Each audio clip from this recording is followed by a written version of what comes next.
You think power means being surrounded by people, advisors, allies, friends, smiling faces, nodding along, clapping when you speak, raising glasses when you win.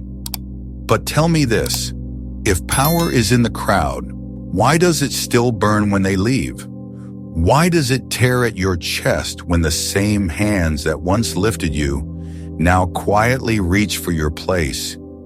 You chase the illusion of connection, thinking influence means safety and numbers mean security. But the higher you rise, the more you see. Power doesn't automatically attract loyalty. It exposes where loyalty was never real. And those limits rarely come from strangers. They come sharp from the ones closest to you. The Stoics warned us about this. The closer a person comes to a calm mind, the closer they come to real strength. Not applause, not validation, strength. Real strength stands in silence, not on stages. It listens more than it speaks. It chooses solitude not because it's easy, but because it's necessary. You want power? First, you must learn to stand alone. Strip away the noise, strip away the comfort. Ask yourself, without the claps and the company, who are you really? If that question unsettles you, good. That's where the path begins. Most people live their whole lives trapped under a version of themselves that isn't even close to their full strength. They accept limits that were handed to them.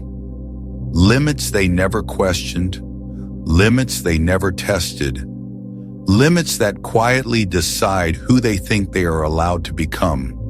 But some of those limits were never yours. They were stories you absorbed, stories about knowing your place, stories that punished your ambition, stories that kept you from even trying, from growing, from becoming. The doubts, the fears, the setbacks, they are not proof that you are weak. They are tests meant to wake up what is already within you. So what if power isn't about gathering people? What if it's about learning to stand alone? What if the path to true strength requires solitude? Not the kind that turns you bitter, not the kind that makes you lonely, but the kind that makes you whole. The kind of solitude that helps you master yourself before you try to master anything else. The Stoics understood this. They knew that before you can lead others, you must lead yourself. Before you can build something great, you must build your inner foundation. And that foundation, it's built in silence. It's built in solitude. It's built when you choose to be alone, not because you have to, but because you know you need to. Today we're going to explore something most people never understand, something the Stoics understood deeply, the power that comes from mastering yourself through chosen solitude. We'll look at why the strongest people often stand alone, why true power doesn't need a crowd, why the path to mastery starts with yourself. This isn't about being antisocial. This isn't about rejecting connection. It's about understanding that before you can give your best to others, you must first give your best to yourself. And that requires time alone, time to think, time to reflect, time to build the inner strength that nothing can break, time to develop the discipline that comes from within, not from external pressure, but from your own commitment to yourself. This is the Stoic path. Walk it with purpose. Walk it alone for a while, not to run away from connection, but to build the foundation that makes real connection possible later. To become strong enough to stand alone so you can stand strong when others truly need you. If this resonates with you, if this feels like the kind of space you want to grow in, I'd love to have you as part of our community here on Stoic Ocean. Please hit that subscribe button if you haven't already. It helps more than you know. And make sure you don't skip any part of this video so you receive the full insights we're about to explore. Let's get into it. The illusion of connection and power. At first, progress feels like a shared experience. You take your first steps towards something greater, and the world seems to cheer for you. The faces are warm, the voices reassuring. Everyone loves the beginning. Everyone loves the climb that hasn't yet threatened their position. But as you keep moving upward, you start to feel something else. The weight of silence creeps in.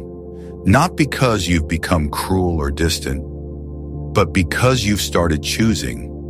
You begin selecting which voices you allow near your thoughts, which hands you allow near your work. And slowly, almost quietly, the crowd becomes a small circle, then a line, then sometimes just a shadow behind you. The truth is, power was never meant to be a group activity. It's not the result of how many people you can gather around you, but how many you have the courage to walk away from. The people who once cheered the loudest may start to feel betrayed, not because you harmed them, but because you grew without their permission. You made decisions they weren't part of. You stopped needing their constant reassurance, and in their eyes, that looks like disloyalty. In truth, it's the only way real growth happens. Power demands boundaries. Not all at once, but gradually. Like a fortress built brick by brick, thought by thought, until it becomes clear that not everyone is meant to enter. Not everyone should have a key. And here's where it gets uncomfortable. The ones who complain the loudest about your distance are usually the ones who benefited most from your closeness. They weren't there for your discipline, your clarity, your vision. They were there for the warmth of your fire. And when you stop burning on demand for them, they left cold. That's when it hits you. You didn't lose them. You filtered them. Without even knowing it, your journey began to do what all real transformations do. It started removing what no longer aligns. This isn't rejection, it's refinement. You don't need to explain it, you don't need to defend it, because the moment you start shrinking yourself to soothe someone else's discomfort, you've already stepped away from the path you were meant to walk. Yes, it's lonely sometimes, but not in the way people think. You're not aching for more company. You're yearning for clearer air, for the kind of silence that sharpens you instead of softening you, for the kind of space where your thoughts aren't constantly interrupted by noise pretending to be support. When you reach that level of stillness, you begin to understand why the Stoics valued solitude not as isolation, but as alignment. A calm mind doesn't grow easily in crowded rooms filled with ego and expectation. It grows when you choose peace over popularity, stillness over applause, self-trust over validation. This isn't arrogance, it's responsibility. When you're building something that matters, your character, your craft, your purpose, your mind, you simply can't afford to carry everyone with you. Some people are heavy in the worst way, not because they're bad, but because they're not built for the weight you're meant to lift. Every time you lower your standards to keep someone comfortable, you lower your altitude. You trade clarity for closeness. And closeness, when it comes with constant noise, eventually clouds everything you once saw clearly. People will misunderstand this. They'll call it selfish, cold, detached. Let them. The people who matter will understand that boundaries aren't walls. They're filters. Filters that keep your mind clear, your mission focused, and your heart safe from unnecessary chaos. The ones who don't understand, they were never fully with you. They were just nearby. There's a difference. The nature of vulnerability and power. Connection is a beautiful thing until you understand its cost. We grow up believing that to be loved, to be trusted, to be accepted, we must open ourselves up, show our emotions, reveal our stories, let others in. And at first that feels like strength. Vulnerability seems noble, honest, human. But as you step into positions of influence, something shifts. You begin to see how every shared weakness can become a weapon, how every revealed doubt can become someone else's leverage. What once made you relatable now makes you exposed. Being seen doesn't always feel safe anymore. It feels like risk. A risk you can't always afford if you're carrying the weight of something bigger than yourself. It doesn't mean you stop feeling. It means you stop displaying everything. Because in the eyes of others, especially those watching from a distance, your emotions aren't just expressions. They're signals. And signals, when read by the wrong people, invite tests. Some will push your patience just to see you crack. Others will comfort you while quietly recalibrating how strong they think you really are. Vulnerability becomes a kind of performance review.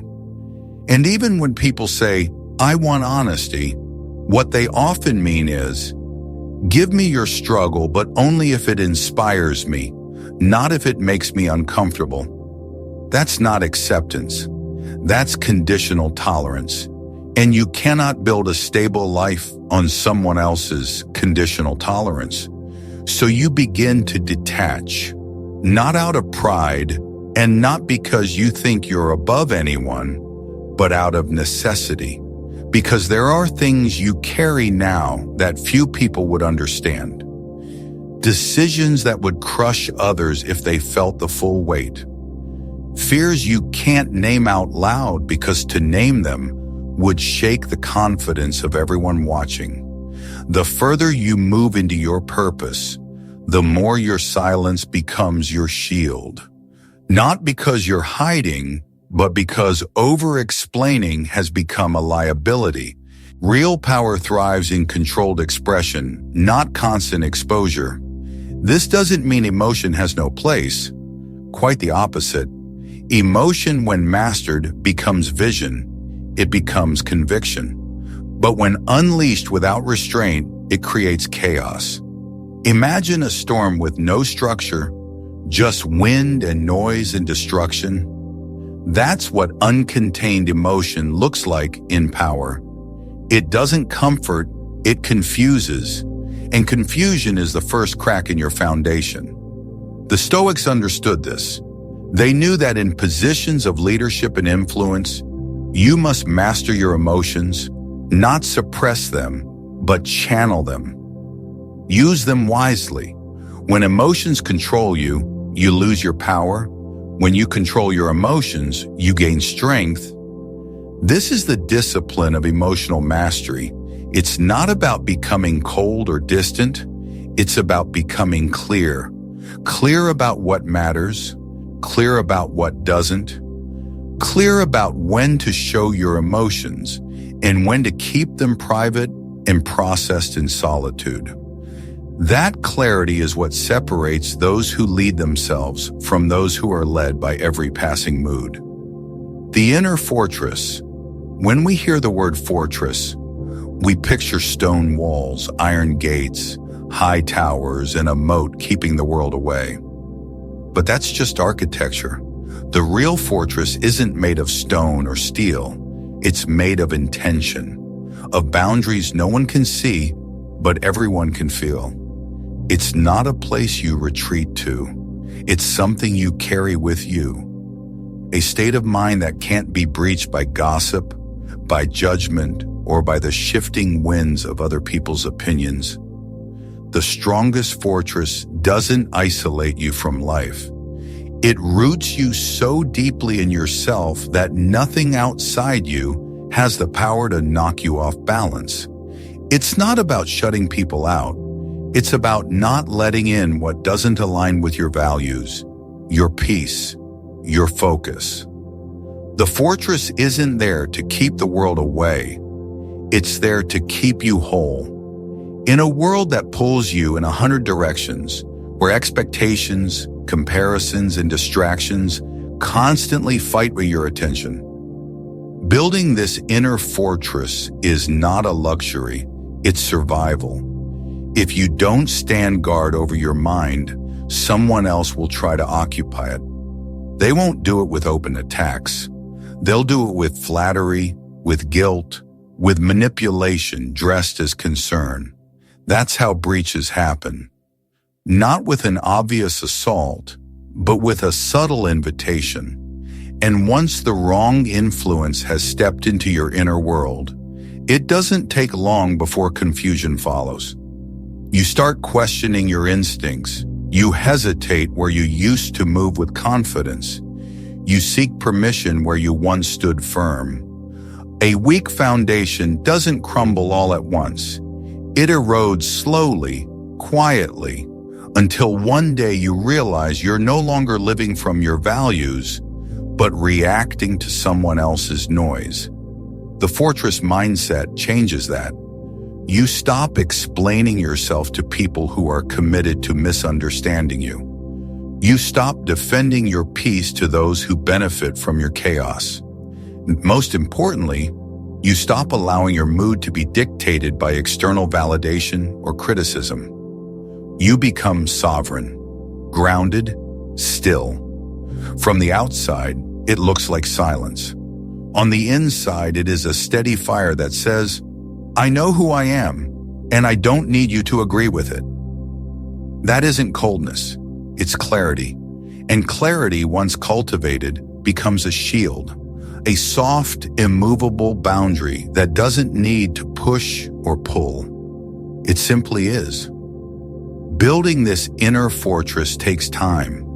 It takes discipline. It takes the courage to say no when everyone expects yes. But as you do, you'll find something priceless, a self you can trust, even when you're standing completely alone. But once it's built, nothing can break it, nothing can shake it. That's the power of the inner fortress. It's not about being impenetrable, it's about being unshakable. And that's a strength few people ever develop. But you can, if you choose to. If you're willing to stand alone long enough to build it. Understanding betrayal. Betrayal doesn't begin with a knife.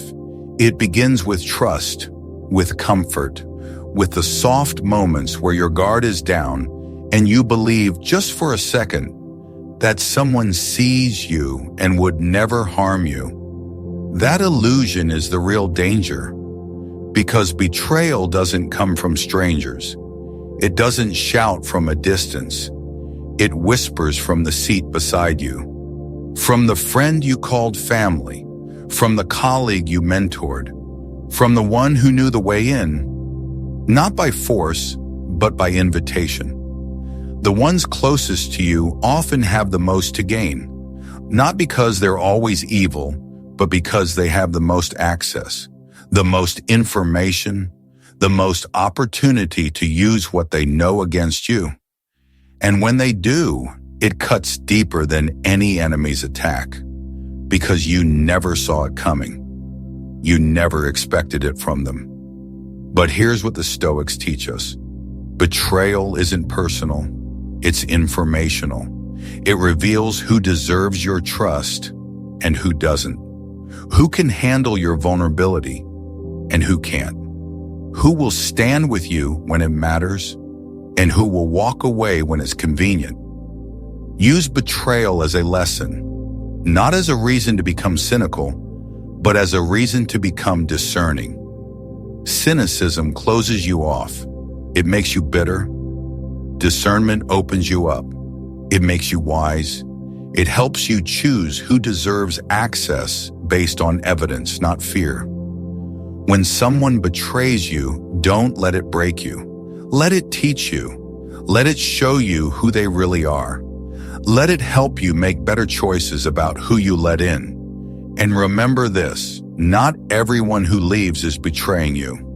Sometimes people leave because they can't handle who you're becoming, because your growth threatens their comfort, because your strength makes them feel weak. That's not betrayal, that's natural selection. Your journey is filtering who belongs in your life, and those who can't handle your evolution, they're filtering themselves out. Let them go. Don't chase them. Don't explain yourself. Don't shrink to make them comfortable. Keep growing. Keep becoming. Keep building the life you want, and trust that the right people will find their way to you. The ones who can handle your strength, your clarity, your purpose. The ones who don't need you to be small so they can feel big. Those are the ones worth keeping. Those are the ones who deserve your trust.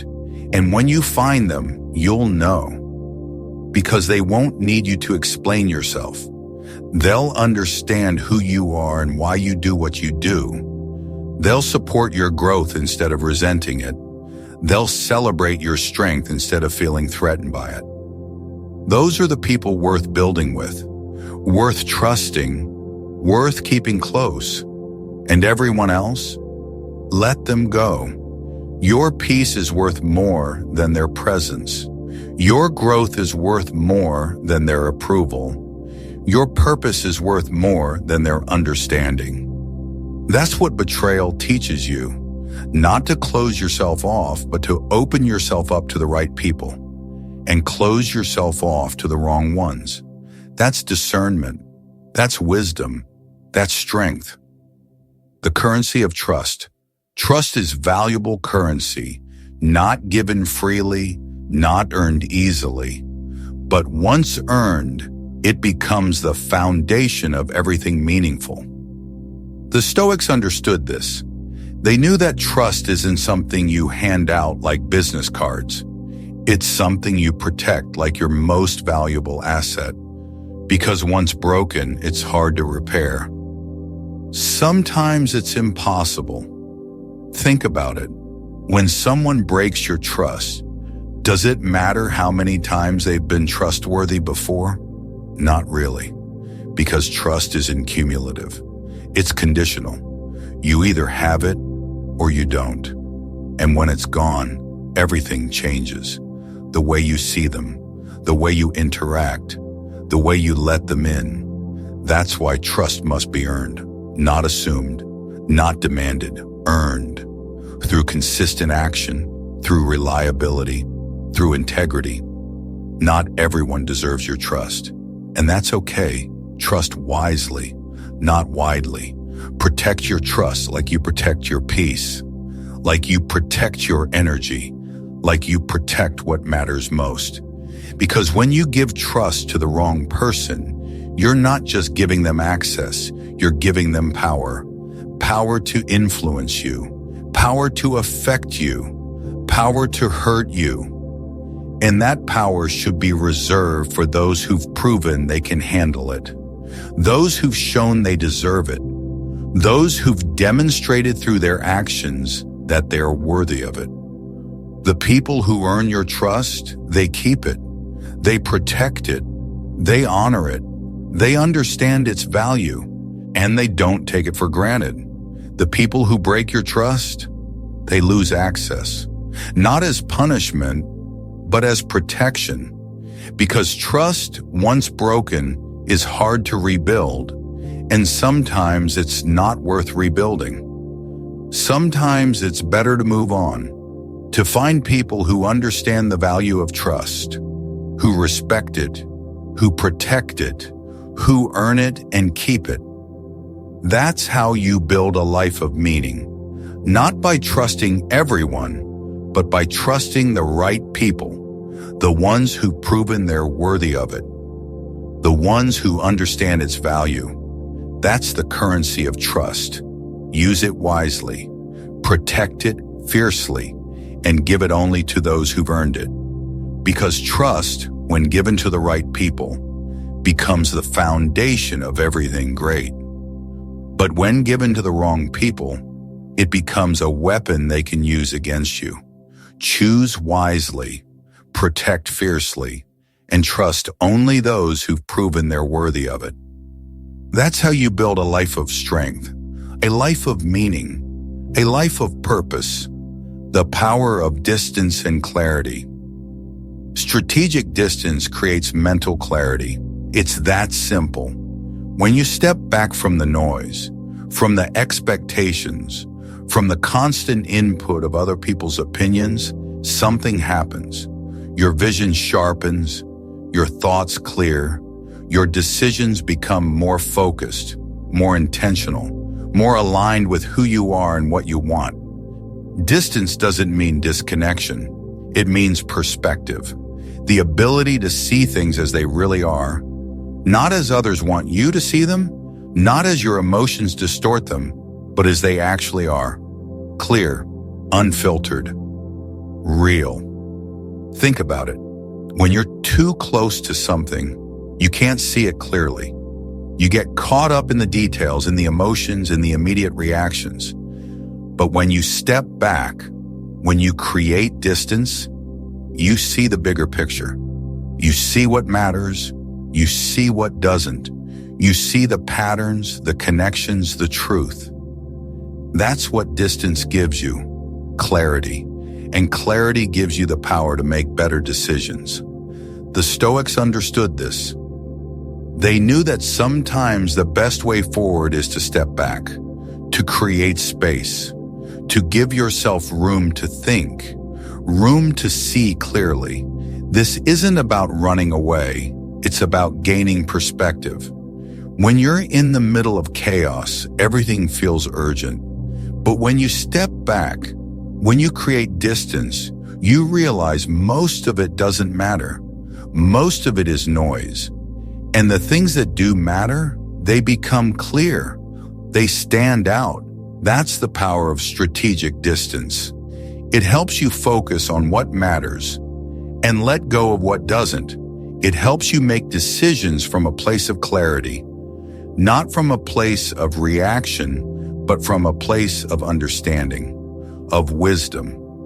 So the next time you feel overwhelmed, step back, create distance, give yourself space to think, to see clearly, because clarity doesn't come from being in the middle of everything. It comes from stepping back, from creating distance. That's the power of distance. That's the power of clarity. And that's the power you gain when you learn to stand alone, to think for yourself, to decide for yourself, not based on what others think, but based on what you know to be true, what you know to be aligned with who you are. That's clarity. That's power. That's strength. If you're finding value in these insights, in these Stoic principles are starting to resonate with you, I'd love to hear from you. Please subscribe to Stoic Ocean if you haven't already, and leave a comment sharing which concept has resonated most with you so far.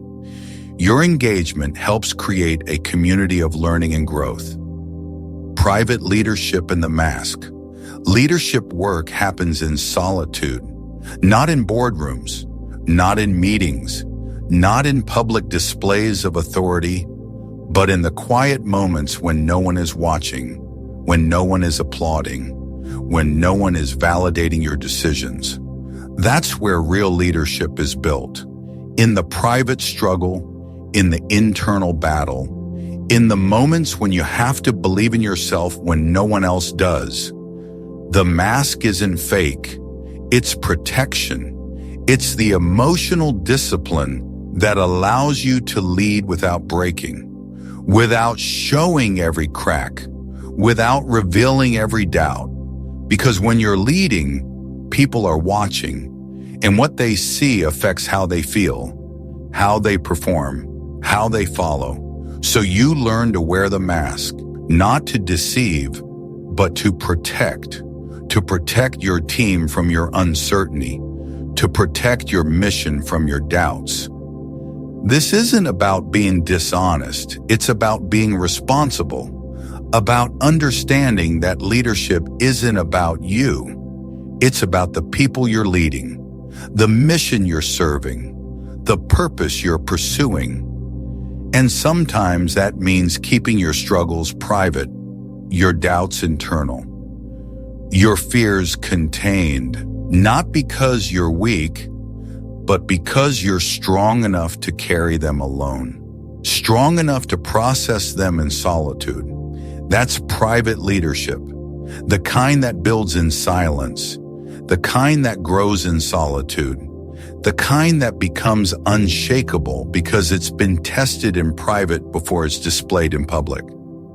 The hardest part isn't the decisions, it's believing in yourself when there's no echo to reinforce your direction, when you're doubted, when your efforts are unseen, when you have to keep going even when no one understands why. That's where you shape the version of you the world will later admire. Not in the spotlight, but in the shadows. Not when everyone is watching, but when no one is. That's where real strength is built. That's where real leadership is forged. In the private moments, in the silent struggles, in the solitude where you become who you're meant to be. So if you're building something, if you're trying to lead your own life with purpose, remember this. The hardest part will always be believing in yourself when there's no echo, when there's no validation, when there's no applause. But that's also where the magic happens. That's where you discover what you're really made of. That's where you become unshakable.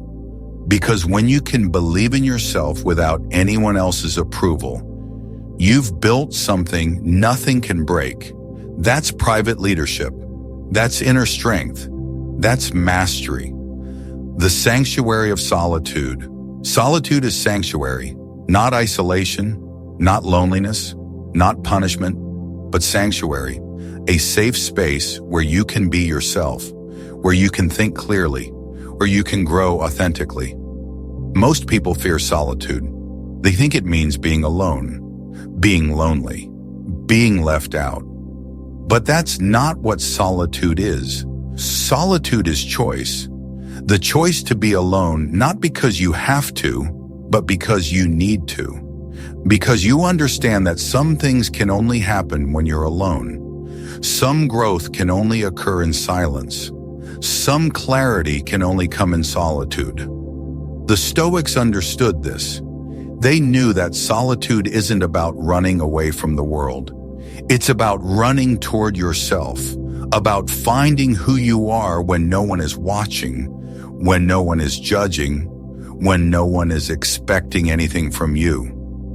That's where self-discovery happens, in the quiet moments, in the empty spaces, in the solitude where you can hear your own thoughts, your own voice, your own truth. Most people avoid solitude. They fill every moment with something, with noise, because silence feels uncomfortable. Solitude feels scary. But that's exactly why you need it. Because in that silence, in that solitude, you find yourself. You discover who you are. You understand what you want, what you value. That's the sanctuary of solitude. A place where you can be completely honest with yourself, where you can face your fears, your doubts, and transform them into strength, into clarity, into purpose. This isn't about being antisocial. It's about understanding that you can't give your best to others if you haven't given your best to yourself. And giving your best to yourself requires time alone, time to think, time to reflect, time to build the inner foundation that makes everything else possible. So embrace solitude, not as punishment, but as privilege, as opportunity, as sanctuary, a place where you can become who you're meant to be, a place where you can build the strength that nothing can break. That's the Sanctuary of Solitude. And it's waiting for you whenever you're ready to step into it. The question isn't whether you need solitude. The question isn't whether you need solitude. You do. The real question is whether you're brave enough to choose it. and strong enough to stay with it. Because solitude, when chosen intentionally, becomes the foundation of everything great. Everything meaningful. Everything true. That's the sanctuary. That's the power. That's the gift of solitude. Strategic silence and the power of presence. Strategic silence is powerful. Not the silence of fear, not the silence of weakness, but the silence of strength, of confidence, of knowing when to speak and when not to. Most people talk too much. They rush to fill every pause with words, with explanations, with justifications. But the strongest people? They understand the value of strategic silence. They know that sometimes saying nothing says more than any speech, that sometimes your absence speaks louder than your presence, that sometimes the most powerful thing you can do is stay quiet. The Stoics understood this. They knew that silence isn't empty. It's full of meaning, full of power, full of presence. When you speak less, people listen more. When you're quiet, people pay attention. When you're silent, your presence gains weight, because silence creates space. Space for others to think. Space for truth to surface. Space for understanding to grow. And in that space, your influence expands. Not because you demand attention, but because you earn it. Through your silence, through your presence. That's strategic silence.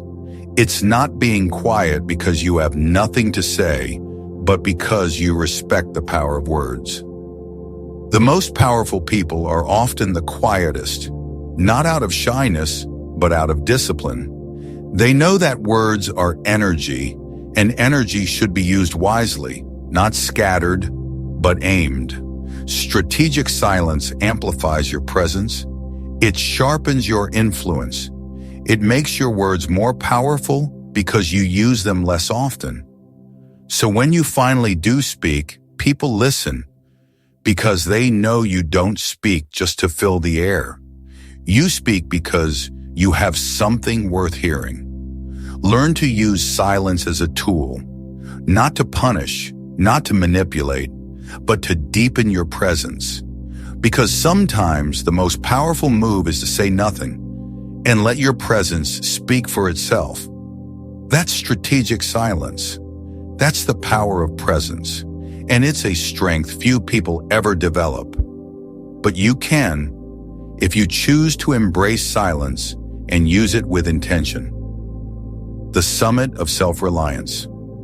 At the summit, you stand alone, not because you're better than others, but because you've chosen integrity over popularity, truth over comfort, purpose over approval. That's what self-reliance really is.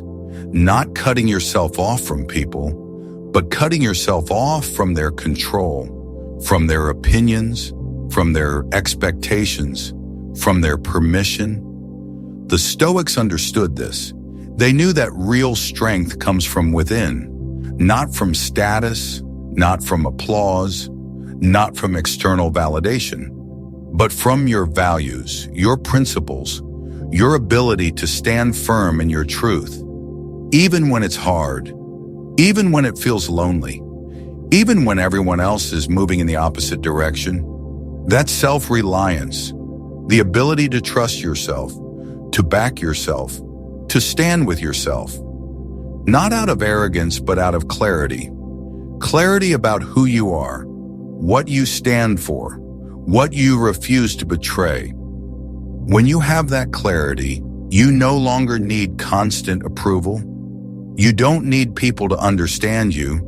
You don't need them to agree with you. You need one thing, your own conviction. That's what takes you to the summit.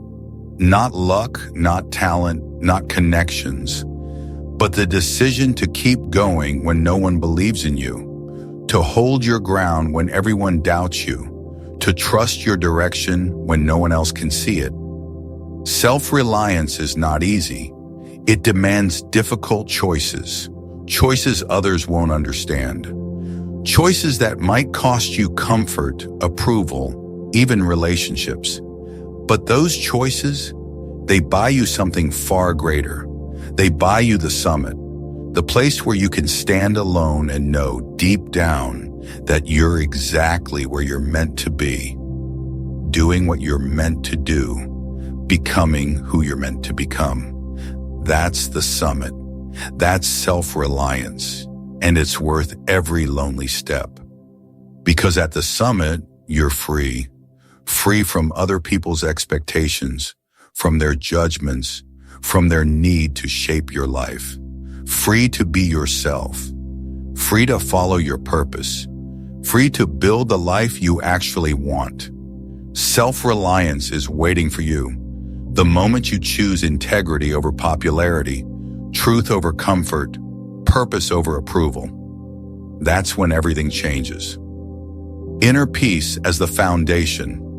Inner peace is the foundation of everything. Not happiness, not success, not achievement. Peace. The kind that stays when everything else falls apart. The kind that remains steady when chaos closes in. The kind that anchors you when life turns into a storm. The Stoics understood this. They knew that peace doesn't just happen. It's not a gift from circumstances. It's a discipline. Something you build, something you guard, something you choose, day after day. Most people confuse peace with getting what they want. That's not peace, that's satisfaction, and satisfaction fades. Peace is different. Peace lasts because it doesn't depend on what happens outside. It depends on what you've built inside. Inner peace comes from your ability to stay calm in the chaos, centered in the noise, grounded when everything around you shakes. When you have peace, you think more clearly. You make better decisions. You face challenges without collapsing. You feel pressure, but you don't become it. That's the power of inner peace. It doesn't remove difficulty. It makes you strong enough to move through it. But peace requires discipline. It means choosing what you give your attention to, what you react to, what you walk away from. It means protecting your mind from unnecessary noise and your heart from unnecessary battles. Peace, when tested, becomes stronger. Peace, when protected, becomes unshakable. The Stoics taught that peace is not the absence of chaos, but the ability to remain calm in the middle of it, to stay centered while life spins around you. That's inner peace, and it's the foundation of real strength, real power, real mastery. Because when you have peace, you have clarity, you have focus, you have the ability to handle whatever comes, not by avoiding the storm, but by becoming the one who doesn't break in it. That's inner peace. That's the foundation. It's worth every effort you spend building it, every boundary you set to protect it. Because when peace is truly yours, it becomes the base for everything great, everything meaningful, everything true that you build on top of it. The liberation of chosen solitude. There is a special kind of freedom that comes from choosing solitude. Not the solitude forced on you, not the isolation of rejection, but the solitude you enter willingly, the solitude you use to grow, to sharpen, to become. That's liberation. Freedom from needing constant validation. Freedom from living for other people's opinions. Freedom from the pressure to be understood, approved, accepted. When you choose solitude, you're choosing yourself. You're choosing your peace over constant noise, your growth over constant distraction, your truth over constant approval, and that choice sets you free. Free to think for yourself, free to move at your own pace, free to align your life with your own values, not someone else's script. The Stoics knew this. They understood that liberation starts inside, not with a new place, not with a new group, but with a new relationship to yourself. Choosing solitude isn't running away from connection. It's running toward clarity, toward your own voice, toward your purpose. In chosen solitude, you discover who you really are, what you truly want, what you're actually capable of, and that discovery sets you free. Free from pretending, from performing, from fitting into spaces that were never meant for you. You simply are who you are. And for the first time, that feels like enough. That's liberation. That's the gift of chosen solitude. So choose it, embrace it, use it, to become who you're meant to be, to build a life that actually fits you, to create the freedom you've always looked for outside, but can only build from within. Liberation doesn't come from being surrounded. It comes from having the courage to choose yourself, to choose solitude, to choose freedom. That choice is yours. Whenever you're ready, whenever you're brave enough, whenever you're strong enough to stop abandoning yourself. The power of strategic absence. Your absence has meaning, not because you're playing games, but because you understand the power of scarcity, the value of not being everywhere, for everyone, all the time. Most people believe they must always show up, always be available, always be present. But the strongest people, they understand strategic absence.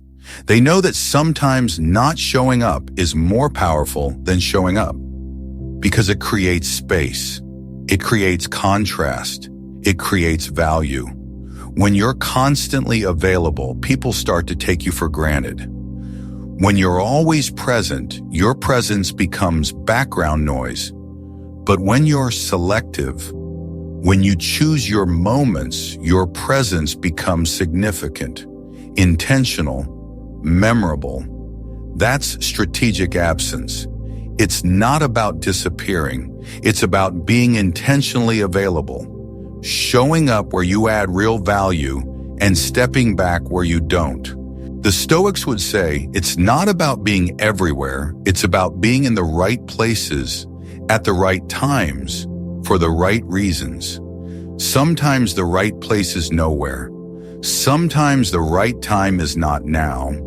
Sometimes the wise move is to let your absence speak. Strategic absence amplifies your presence. It reminds people that your time and energy are not unlimited. It signals that you take yourself seriously, and that others should too. Used wisely, your absence becomes a form of presence, not manipulation, but clarity. The clarity to know where you belong, where you don't, and where being missing is actually the most powerful statement you can make. So learn to use your absence strategically, not to punish, not to play games, but to protect your energy, raise your value, and deepen your impact. Because when your presence is intentional, your influence becomes undeniable. That's the power of strategic absence, and it's yours to use whenever you're ready to stop scattering yourself and start showing up on purpose. Whenever you're ready, you are not behind, you are becoming. Every single day, quietly, slowly, steadily, in ways the world may never see, you are already becoming. Not through dramatic moments, not through sudden transformation, but through the small decisions you make when no one is paying attention. Every time you choose integrity over ease, patience over impulse, effort over excuse, you are becoming. And the quiet strength you're building now will someday speak louder than anything you've ever said. If something in these words hits something real inside you, that is your signal. That is your next step. Stop waiting for permission. Start walking with purpose.